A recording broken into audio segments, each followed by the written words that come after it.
Assalamualaikum warahmatullahi wabarakatuh. Jadi betul dan salam sejahtera. Alhamdulillahirabbil alamin allazi 'allama bil qalam 'allama al insana ma lam ya'lam. Asyhadu an la ilaha illallah wahdahu la syarika lah wa asyhadu anna Muhammadan 'abduhu wa rasuluh. Jadi betul izinkan saya membaca seputar Al-Quran. Auzubillahi minasyaitonir rajim. Zaharal fasad fil barri wal bahri bima kasabat aydin nas liyuziqahum ba'dal ladzi 'amilu la'allahum yarji'un. Telah timbul berbagai kerosakan dan bala bencana di darat dan di laut dengan sebab apa yang telah dilakukan oleh tangan manusia. Timbul yang demikian kerana Allah nak merasakan mereka sebahagian dari balasan perbuatan-perbuatan buruk yang mereka telah lakukan supaya mereka kembali insaf dan bertaubat. Ar-Rum 41. Dan izinkan saya juga membaca sebahagian daripada petikan titah Seri Paduka Baginda yang Pertuan Agong para lima. Kita ingin mengingatkan bahawa bencana alam yang semakin ketara mutakhir ini bukan saja disebabkan perubahan iklim semata-mata, malah berpunca daripada ketamakan manusia dalam mengeksploitasi alam semula jadi. Oleh itu, kita menyuruh semua pihak supaya sentiasa menyeimbangkan antara keperluan pembangunan dan pemeliharaan alam sekitar.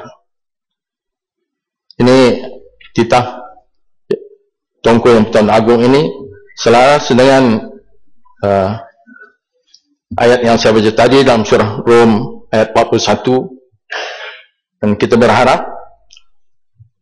orang-orang yang pernah terlibat dalam meluluskan projek-projek tertentu dan juga yang melaksanakannya supaya insaf, sedar dan kembali untuk melaksanakan program dalam menyeimbangkan antara keperluan pembangunan dan pemeliharaan alam sekitar. Saya juga merasa bimbang dan pencinta alam sekitar juga merasa bimbang kerana akhir-akhir ini terlalu rancak pembangunan sama ada perumahan dan premis perniagaan yang dibangunkan di seluruh negara termasuk di kawasan saya Hulu Langat tanpa mengambil kira pemeliharaan alam sekitar dengan menebang pokok-pokok balak, pokok getah atau kelapa sawit dan menolak dan merata tanah dengan sewenang-wenangnya tanpa memikirkan risiko yang berlaku seperti banjir kilat yang berulang-ulang sebagaimana yang berlaku di Kajang 2014 lepas. Kerana pembukaan tanah tanpa longkang sementara dan kolam takungan yang baik, kesannya kepada masyarakat yang sudah tinggal lama tiba-tiba mengalami banjir kilat yang memusnahkan harta benda mereka, sedang pemaju atau agensi kerajaan tidak langsung memberi sagu hati kepada mereka dengan alasan mereka tidak berpindah ke pusat pemindahan dan bukan tanggungjawab kami. Tetapi rakyat bertongkol selomos membersih rumah dan harta benda mereka dan yang memerlukan kos yang tinggi.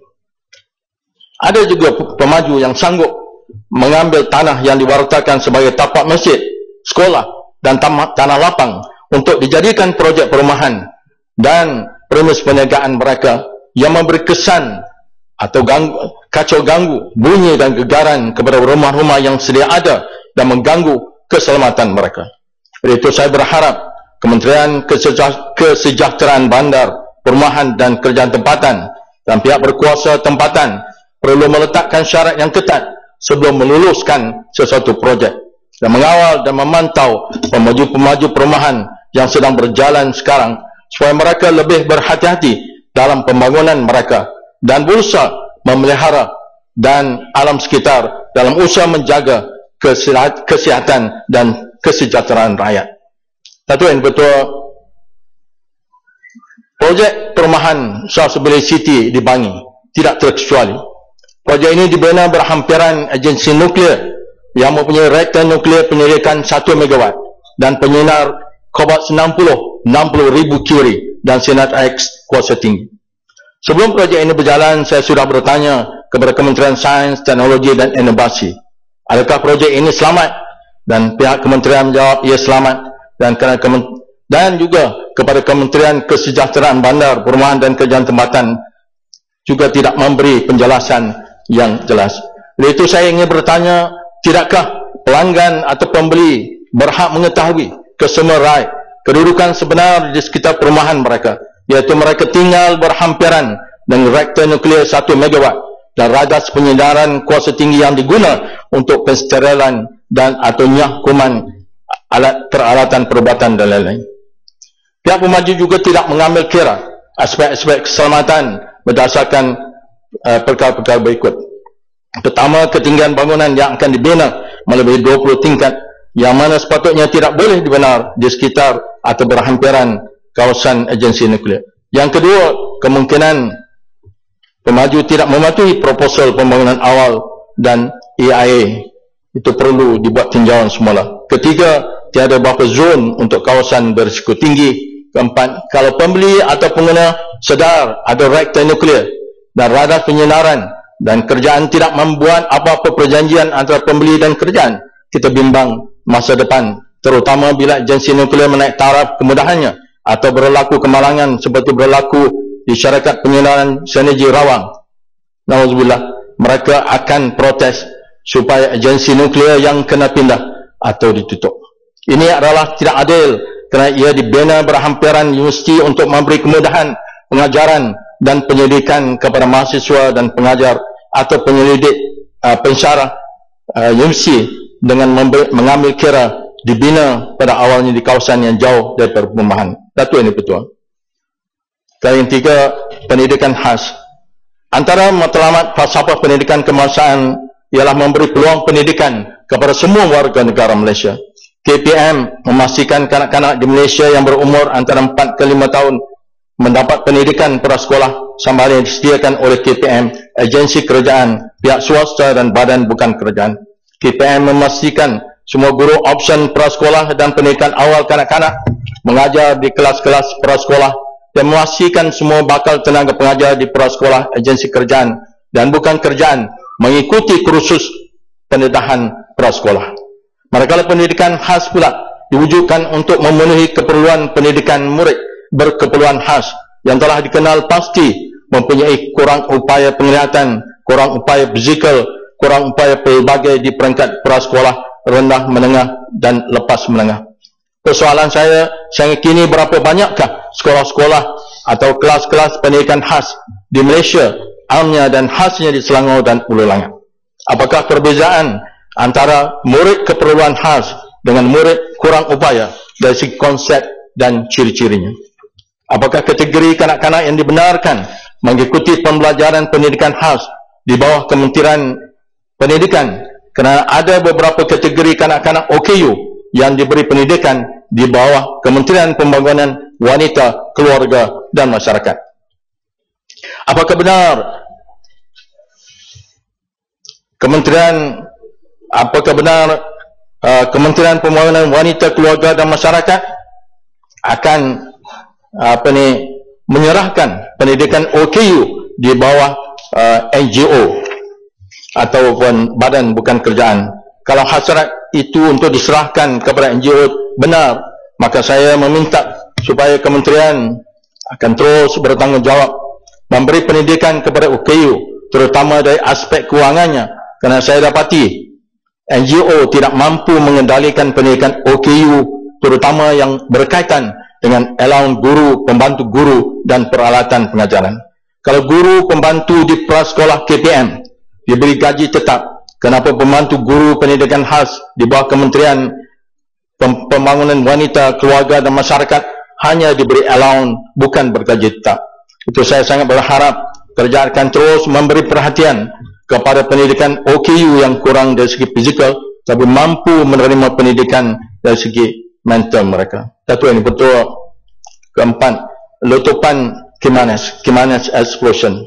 Berdasarkan maklumat dari pemangku Ketua Polis Lawas ASP Muntang Nawat, insiden berlaku pada 2 pagi 10 Jun 2014 berpunca dari kebocoran pipe gas Sabah Sarawak atau Sabah Sarawak Gas Pipeline SSGP, kepunyaan Petronas yang meletup di Bukit Beriawan, Lawas, Sarawak iaitu 135 km daripada terminal petroleum dan gas di Kemangan Sabah. Pipe gas SSGP ini sepanjang 512 km yang bernilai RM4.6 bilion mulai mengangkut gas dari Kemangan Sabah ke kompleks gas asli cecair liquid natural gas LNG Bintulu, Sarawak mulai Januari 2014. Insiden ini tidak melibatkan kemalangan jiwa kecuali 2 orang saudara sepupu ketika memburu yang mengalami cedera ringan. Walau bagaimanapun, berapa ramaikah penduduk di sekitar pipe gas yang berlaku insiden telah dipindahkan. Saya dipahamkan Petronas telah mengantar pasukan teknikal dari Bintulu untuk mengkaji punca kemalangan. Saya juga dipahamkan Petronas juga telah melantik syarikat atau perunding yang memantau kualiti pipe gas ini menggunakan kaedah ujian tanpa musnah, non-disruptive test NDT. Persoalan saya, apakah hasil kajian yang diperolehi dan Dewan Yang Mulia ini perlu mendapat penjelasan, dan berapa banyakkah kerugian yang dialami oleh Petronas? Sejauh mana peranan syarikat perunding yang mempunyai rakaman kebocoran pipe, umpamanya melalui filem radiografi, yang sepatutnya memberi nasihat kepada Petronas supaya operasi ditutup lebih awal? Apakah perancangan yang akan diambil bagi memulihkan SSGP berkenaan supaya operasi boleh diteruskan? Datuk, ini betul. Dan terakhir,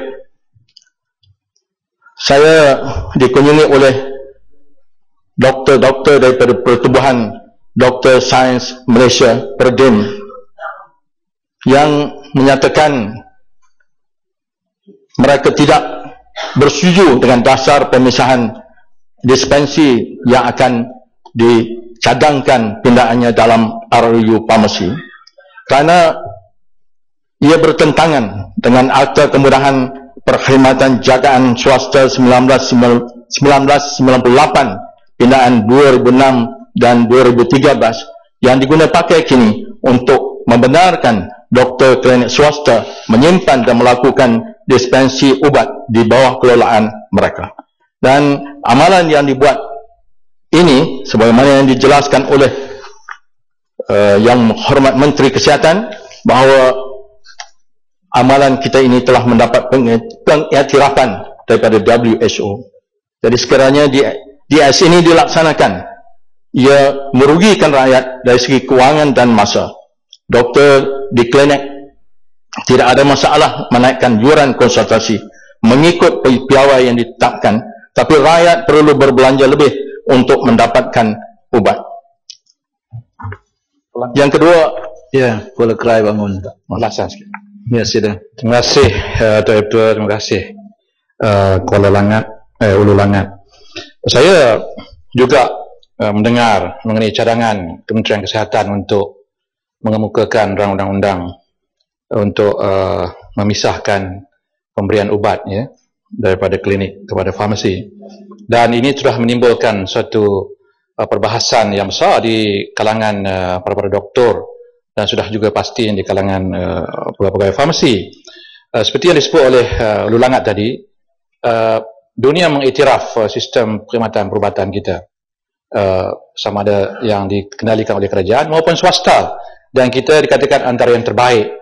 Jadi kalau kementerian berminat untuk membuat sesuatu repair, ianya mestilah sesuatu yang tidak elok, yang broken, ya. Tetapi kalau sistem kita ternyata baik dan pesakit mendapat kemudahan begitu baik apabila dirawat oleh doktor yang menyediakan konsultasi dan ubat sendiri, kenapa perlu kita masuk ke suatu usaha untuk membuat pemisahan ini sehingga menyebabkan beberapa perkara yang menyusahkan pesakit yang sedia sakit, ya, untuk mendapat rawatan dan pemberian ubat yang sempurna. Jadi saya minta ulangan, kalau adalah terdengar justifikasi mengapa SD ini nak dibuat, tolong perjelaskan. Terima kasih. Terima kasih, Kuala Krai. Sebenarnya pagi tadi kita dalam sesi soal jawab kita telah pun mendapat penjelasan daripada Yang Berhormat Menteri Kesihatan, mengatakan bahawa proposal ini datang daripada Majlis Farmasi untuk mengubah meminda rang undang-undang RUU farmasi ini, tetapi pihak kementerian tidak bersetuju untuk masa ini, dan kita berharap ia tidak dilaksanakan dalam masa yang singkat ini. Kerana saya menambah sikit lagi kebimbangan para doktor-doktor ini, sekiranya diberi kuasa penuh kepada farmasi, maka kemungkinan majlis farmasi yang adanya tidak mampu memantau semua farmasi-farmasi di seluruh negara. Dan mereka juga bimbang kalau ada kesilapan dari segi dispensinya, siapakah yang akan bertanggungjawab terhadap pesakit yang tersilap mengambil ubat itu. Jadi saya berharap dan saya mengucapkan jutaan terima kasih kepada pihak Menteri Kesihatan kerana telah pun membuat pengakuan hari ini bahawa pemisahan dispensi ini tidak akan dilaksanakan dalam masa yang singkat ini. Sekian, terima kasih. Ya, Lipis.